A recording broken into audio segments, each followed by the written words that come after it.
3단원 식물의 한 살이 식물이 자라는데 어떤 조건이 필요할까요? 우리 지난 시간에 한 내용을 복습해 보도록 하겠습니다. 강낭콩이 싹 터서 자라는 과정에 대해서 배웠어요. 우리 1일차 이걸 처음에 막 심었을 때는 이 씨앗이 아직은 딱딱합니다.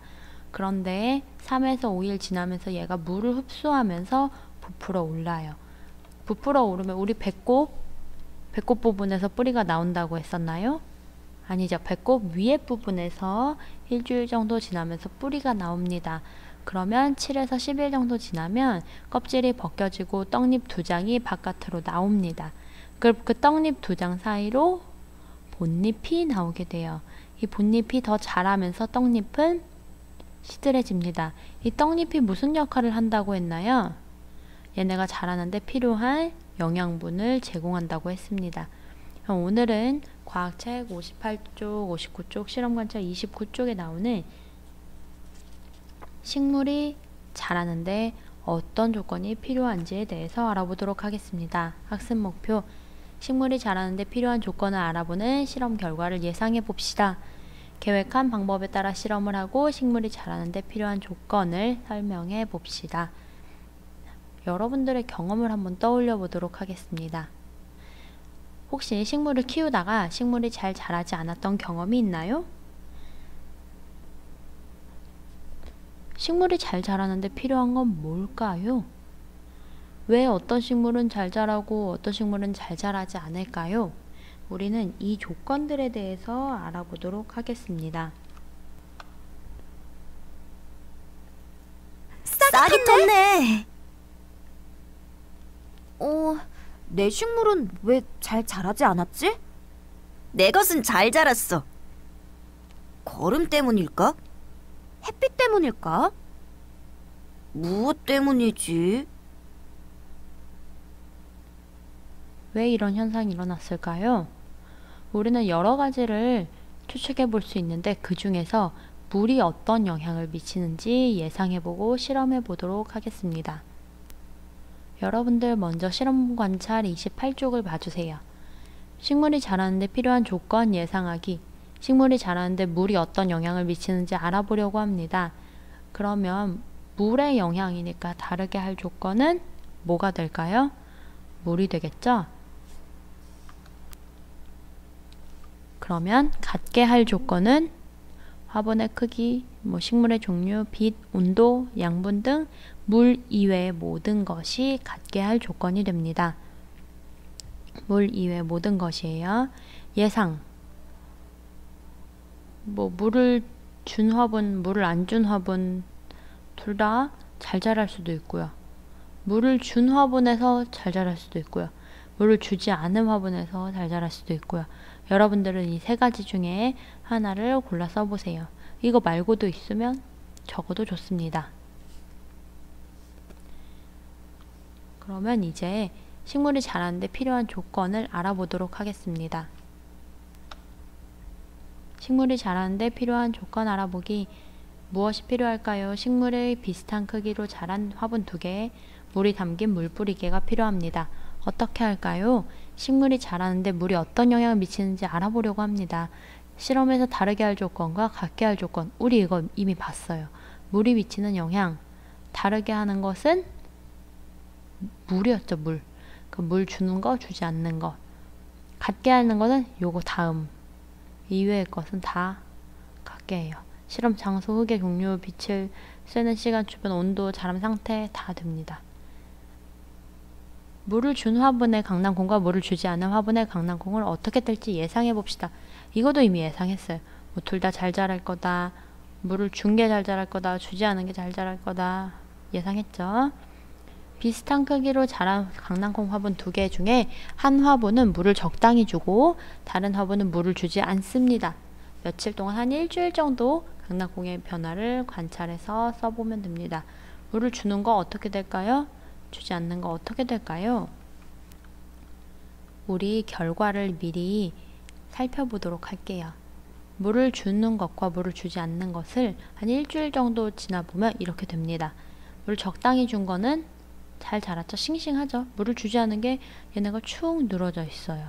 시들해져 버린 게 알 수 있죠. 그리고 잎의 개수도 뭐 이제 잎이 자라는 거 이런 것들이 조금 성장이 더딥니다. 관찰해서 써볼게요. 물을 준 거는 잘 자라죠. 얘는 시들고 잘 자라지 못합니다. 물을 계속 주지 않으면 어떻게 될까요? 얘가 더 시들해지고 얘가 말라서 나중에는 자라지 못할 수도 있습니다. 식물이 잘 자라려면 우리는 이 실험을 통해서 무엇이 필요하다는 걸 알 수 있나요? 적당한 양의 물이 필요하다는 것을 알 수 있습니다.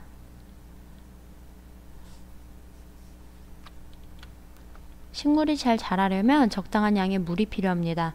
식물이 자라는데 물에 미치는 영향을 알아보는 실험에서는 다른 조건은 모두 같게 하고 화분에 주는 물의 양을 다르게 해야 합니다. 또 식물을 잘 자라게 하려면 물 이외의 빛, 적당한 온도 이것들이 필요합니다. 우리 더 생각해 볼까요? 식물이 자라는데 온도가 어떤 영향을 미치는지 알아보려고 합니다.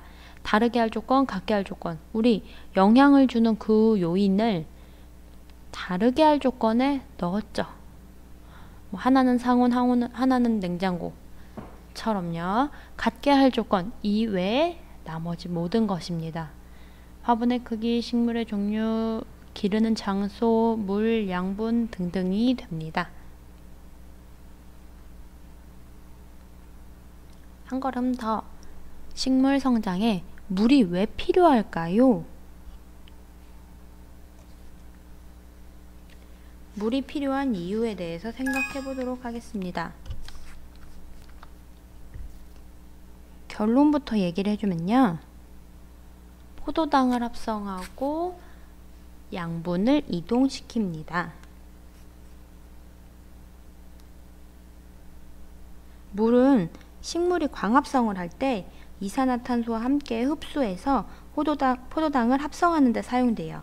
그리고 양분이나 무기질을 이동하는 기능에도 쓰입니다. 이외에도 물은 식물체의 형태를 유지할 수 있게 해주고요. 식물한테 물은 형태 유지와 양분 생산 및 이동을 가능하게 하는 중요한 성분입니다. 따라서 물을 주지 않으면 식물 세포 내에 물이 부족해져서 형태를 유지하기가 힘들어요. 그래서 축 늘어지고 결국은 시들어 버립니다. 양분도 없으니까요. 하나 더. 식물의 성장에 빛은 왜 필요할까요? 아까 빛, 뭐 적당한 온도, 적당한 물이 필요하다고 했는데 빛은 왜 필요할죠? 햇빛이요. 식물에 와닿으면 이 식물이 빛 에너지를 포도당의 형태로 저장합니다. 이때 뿌리에서 흡수한 물과 잎의 기공, 숨쉬는 구멍이에요. 기공을 통하여 들어온 이산화탄소를 이용하여 이 식물의 에너지원인 포도당을 합성하는 광합성을 합니다. 따라서 식물이 자라는데 빛도 꼭 필요한 요인이 됩니다. 물과 빛 이외에 식물 성장이 필요한 건 뭘까요? 아까 포도당을 만들 때 잎의 기공을 통해 뭐가 들어온다고 했나요? 이산화탄소, 또 적당한 온도, 그래서 만들어진 양분 등등 많은 것들이 필요합니다. 요즘에는 심각한 기후 변화에 대비해서 식량 자원을 안정적으로 확보하고 작물을 손쉽게 재배할 수 있는 도시 농업과 스마트가 결합한 유비쿼터스 농장 또는 유팜이라고 불리는 도시형 스마트 식물 공장이 있습니다. 그래서 이렇게 여러분들이 보는 것처럼 드론이나 어떤 스마트 기기를 통해 조절하기도 하고요. 이런 식으로 식물 공장이 있어요. 흙과 비료가 아닌 배양액을 이용하여 식물을 실내에서 키웁니다. 그러면 이 식물에 필요한 영양소가 들어있는 배양액이 흙을 대신하게 되고요. 햇빛 대신에 발광 다이오드 LED 조명이 대신해요. 이렇게 해서 식물을 키우게 되면 공장의 식물 재배 면적이나 사용되는 물의 양이 일반 재배법의 10% 정도밖에 사용이 안 된다고 해요. 게다가 여기는 농약도 필요 없습니다. 병충해나 자연재해로부터 자유롭고 사계절 생산이 가능해져요. 일반 가게나 식당에서 식물 공장을 설치하면 채소가 필요할 때 바로바로 수확할 수 있죠. 그러니까 재료비, 운송비도 절약하게 됩니다. 재배 환경이나 배양액을 조절해서 성장 시간을 단축하면서 또 영양분에도 문제가 없는 식물을 재배할 수 있게 됩니다.